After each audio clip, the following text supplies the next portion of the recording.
I am Donna Reid, and this is Donna Reid Talks Voice. We're going to have a little discussion about what you just saw. If you have any questions for Donna, I am actually going to start it out. I've been watching, and everybody, you started everybody's lesson differently.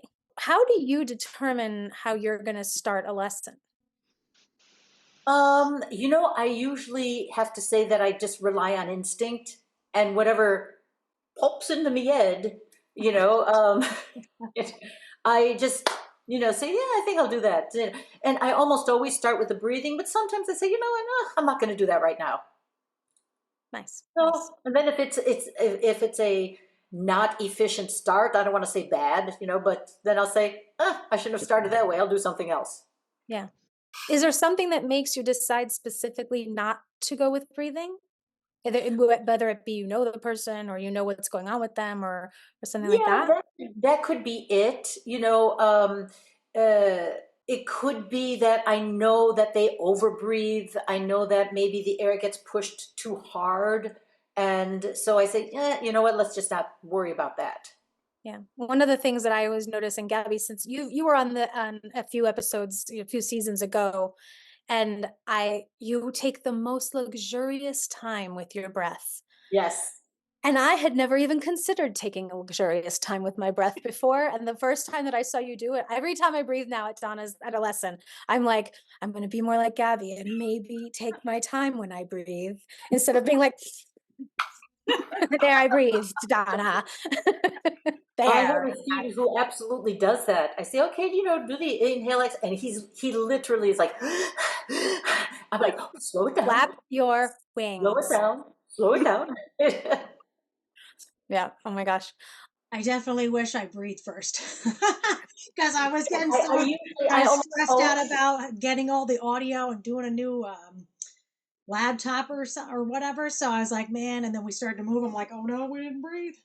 So, but I then it almost was, always start Lorraine breathing, and I didn't do that this time. And you know what? I don't know why. I probably should have, but let's just get right yeah, I into it. get it. Yeah. We're also in a truncated time frame in this particular Right. uh, environment. Another question that I have is, some of us have known you a very, very long time.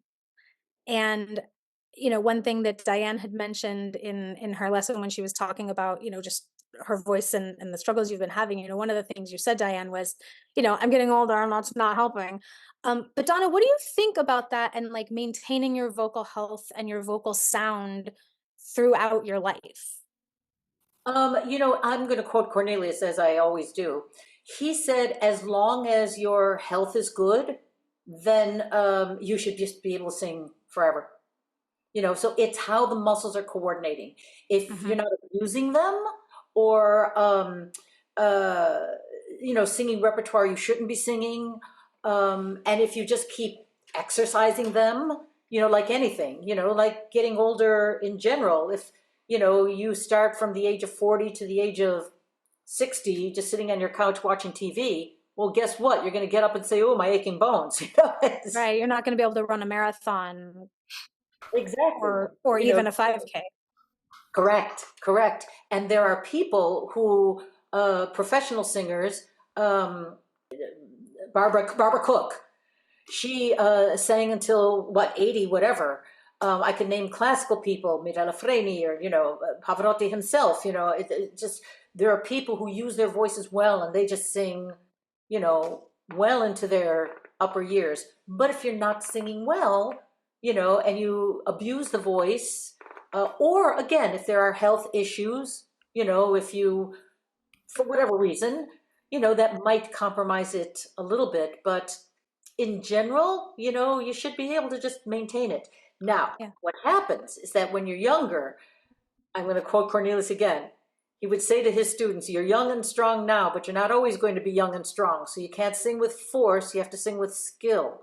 So when you say, when you're younger and you can just get by with it, and you're just like, yeah, I can just power my way through. Well, you can't do that when you're older. It has to be skillful. It can't just be wham.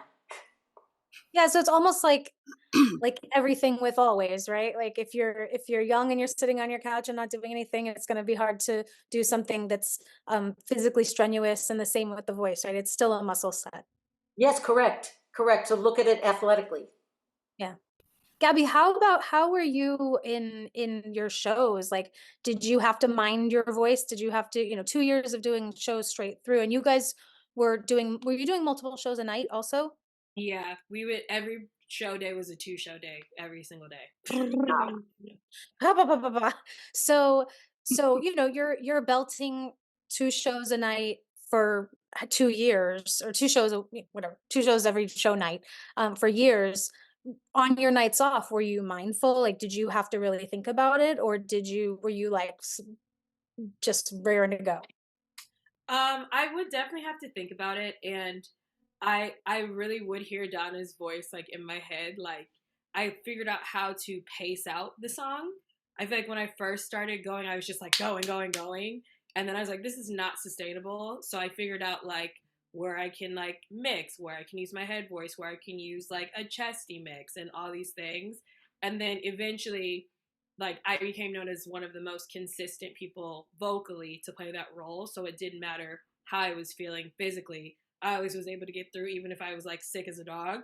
I could always get through every show because I would just pace it and switch like how much of each voice I was using. So it made it like very easy by the end. I had to learn how to get there for sure. I Nice. want everybody who's listening to this to rewind and listen to that again 100 times, because I try to tell my students, you don't have to belt at the top of your lungs from beginning to end. You're never going to get through the show. And if there's any kind of a mix, everybody backs off like, oh, well, that's not belting. It's a mix. I can't do that. Yes, you can. Donna, we were just talking about this in my last lesson, specifically about Whitney Houston and Diana Ross.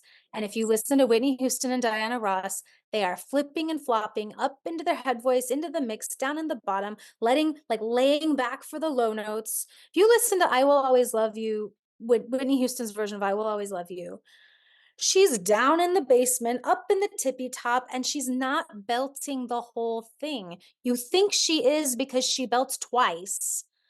And that's what you think of, but it's not belting the whole time. It's real laid back and easy for most of it.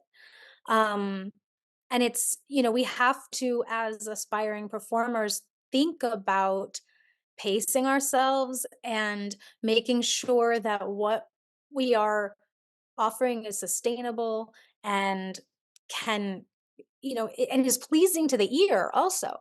Yes. Because I'm a big American Idol fan. I watch it every season, and I really like it now that it's moved to ABC because it's a little more heartfelt and a little less like craziness.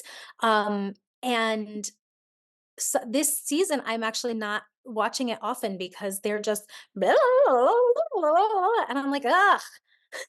And usually what I do is I watch it when I'm doing something else, and I can always tell if I really like someone because it makes me look up from what I'm doing.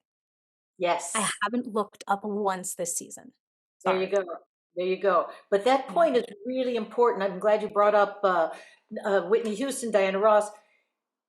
Anybody who's out there doing it professional level, high professional level, why can they mix, but you are not allowed to mix? I say that to my students all the time. Why do you have to have that over aggressive chest voice when Whitney Houston is switching all over the place all the time, or Diana Ross, or you name it, you name the good ones. Why can they do it, but you can't? Yeah. Yeah. Important point. I think it's very interesting, Diane. You said that you were sick like some years ago or something, and that your voice hasn't been the same since then. And like I know, like not the same thing, but kind of that after I'm sick, sometimes it's really hard to get like the voice back in shape. And Donna, do you have some like tips or exercises or like just like how would you handle a voice after you got sick or while you are sick? But what happens when we get sick is our voice is not working. Obviously, the vocal cords are usually swollen, or even if it's just a head cold, it doesn't feel right. It's a little weird and all of that. The most important thing is not to change the way you're singing because you're sick. Now, your vocal cords are compromised. Once they're no longer swollen or sick or whatever, it still may not feel the same, but you can't change what you normally do because it feels weird. So that's where people get off. They overcompensate and they try to do something else, or it's just not working as easily. I have in the past suffered from reflux, so I wake up in the morning with no voice. I mean, I couldn't go, it would go, So if I had to sing on that, which I have had to sing on that, I have to be real careful not to force something constrictive to happen just to make it work.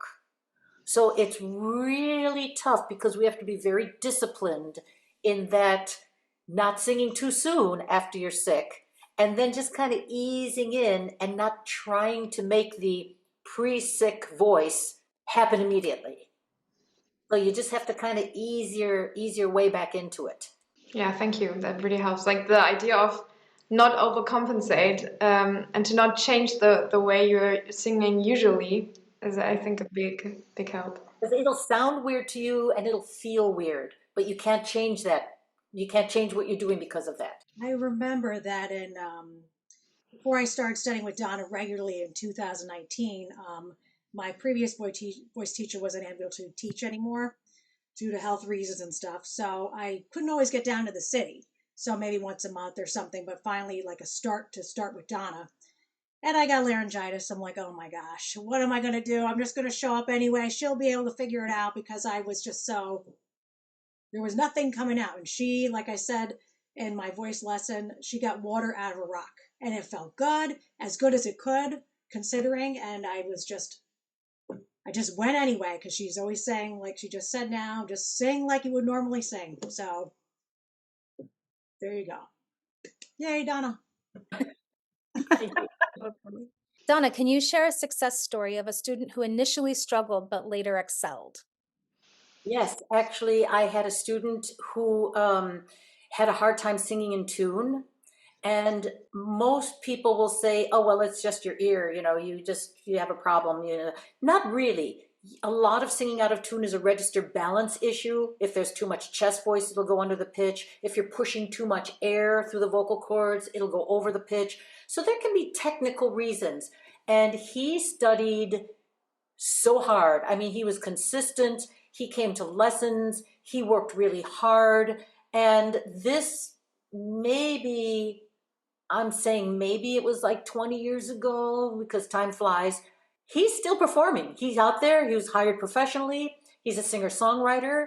He does his own thing. He's been hired for a million different shows. And this guy's worked on consistently for like 20 years, 15, 20 years on a professional level. When initially he had a hard time singing in tune. We figured it out, then he figured it out, and there he is. Nice. So yeah, I'm very proud of him. I mean, he worked real hard, and he would get frustrated. He said, "Why is it so easy for other people?" I'm like, you know what? Just take as much time as you need. You work the way you need to work, and he stuck with it. And other people, who his contemporaries who were quote unquote maybe more talented. I even hate to say that, but maybe got it more easily. They're not working anymore. So good on him. You also liken it, I've heard you liken it before, to like learning how to do the splits or doing the splits, right? Some people can do the splits, that's just their body can do it. And some people have to work to be able to do the splits. I cannot do the splits. So either way, but I also don't want to, so that's fine. But if I wanted to, I would have to work at it. And I could get there and both of us could still do the splits, but one of us had to work and one of us could just be like, bloop, right down into it. So Correct. I always like that exactly analogy. That's exactly it. Yeah. Diane, go ahead and ask your question. How do you maintain vocal health and prevent strain or injury? That's real easy. Just stop screaming. I don't scream. Everything doesn't have to be belty. End of story. Mix a little more. Can you share a vocal technique that instantly improves singing? That is a loaded question. Intentionally so. No. the question itself is ridiculous because everybody's different. So how can there be a thing that's going to work for everybody? Everybody's an individual. So you have to see where's their voice, what can help them. What can help one person won't help another. Besides, learning to sing is a process. It's not something that happens instantly. Yes. Unless you're Pavarotti and then, Well, that's like the secret of overnight success, right? Like overnight success that took 20 years or whatever. Yes. Right? Yes. Yeah. Gabby, go ahead with yours. How do you balance practicing technique with expressing emotion in singing? That the technique has to enhance the emotion. So, for example, for me, the technique is how much chest voice, how much head voice. If you need to express a particular emotion, how much chest voice do you need for that? How much head voice do you need for that? So you balance the registers, which is the technique part. Then you say, oh, okay, I have that much chest voice because it's an aggressive sound and I need to say something very assertive and aggressive. Then you just think the aggression and the chest voice comes out, but you've already worked it out technically.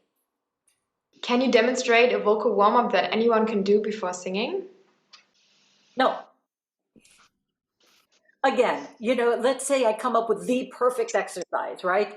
And there's that one person where they sing it and their voice is all constricted. Well, it doesn't work for them. Well, how do you know that? It's a process. Everybody's an individual. The most important thing about singing is everybody's an individual. Different exercises work differently for different people. And we all have to figure out which ones work for us. Great. Thank you, everybody, for joining us. We are finishing you all. almost on time, which I can't believe. Yeah, We right. always Wow. Yeah, pretty much right on time. I really appreciate all of you being with us today. All right, everyone. Thank you so much. Have a great weekend. Thank you all so much. I really appreciate it. And Julie, it was awesome meeting you. Yeah, thank you. It was a pleasure. Thanks for watching Donna Reid Talks Voice. If you have any questions for me about this episode, or if you'd like to join me on a future episode, please visit donnareidtv.com and click Contact.